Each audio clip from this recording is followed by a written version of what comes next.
Top of the AM, we gotta talk about why I make this coffee. You hear me? Like I said. But besides that, we gotta talk about this Bud thing again. You know, this is what pisses me off. The Glazers.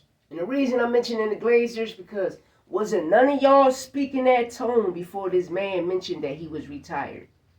I watch people on Fight Hub, Fight Hype, all around that want to throw in the truth. They want to sprinkle the truth.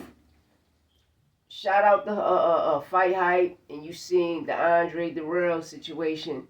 And I'm watching the guy, and I watch how he start off the conversation with AD, right? And how he really felt about Bud Crawford, they all, well, he ain't really fight nobody. The resume was this. He fought a lot of injured people. Bro, why y'all wasn't never speaking his tone when this man was here? Y'all was doing a lot of nut glazing. Y'all was doing a lot of nut glazing just to get an interview. When this channel, all facts, no opinions, myself, Santos Boxing,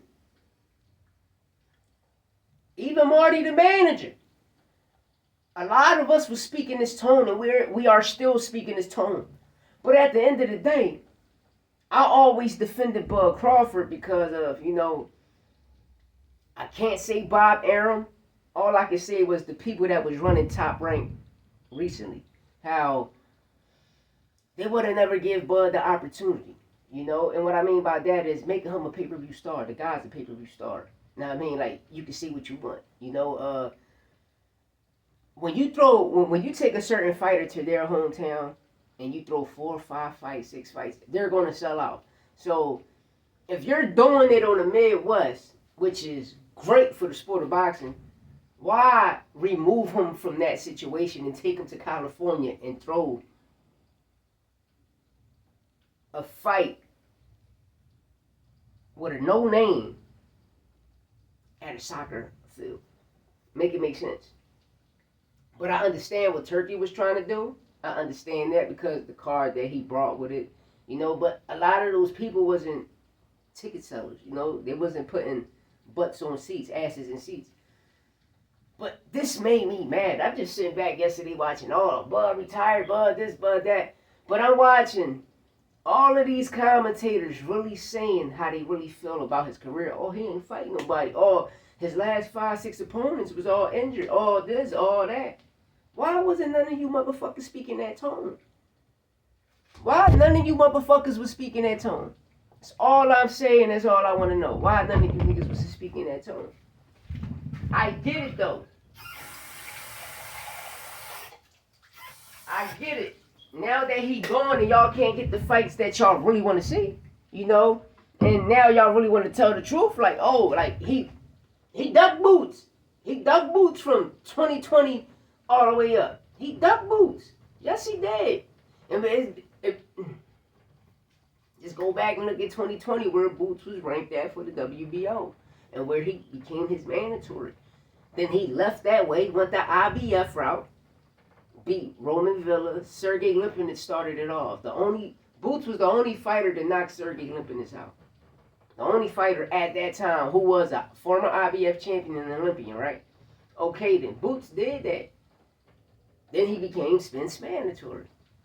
He was Spence mandatory for 2 years, but they felt back because they knew Spence was collecting the belts. The only person who wasn't collecting the belt was who, Sean? Was who? Exactly, Terence Crawford. You fought an injured Sean Porter. Listen, you fought a Porter who was up 8 rounds. 8 rounds to the round you dropped. Father looked at it through it. He wasn't even hurt. He stopped the fight. That's how we knew it was rigged, because you and Kenny Porter. Kenny knew you since you was 13 years old. Remember, I always spoke that. But now you got all of these nut huggers that was Bud nut huggers coming out. Oh, well, he did this, he did that, he fought injured. Y'all should have had that same tone then. Don't have it now. Don't have it now. Because it's people like y'all. It's people like y'all that fuck up commentary, yo. It's people like y'all that fuck up commentary.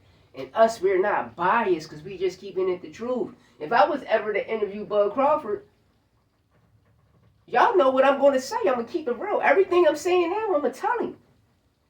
But everything I'm saying, he's going to feel it because he's going to be like, yo, At least somebody on. At least somebody speaking it. At least somebody speaking it.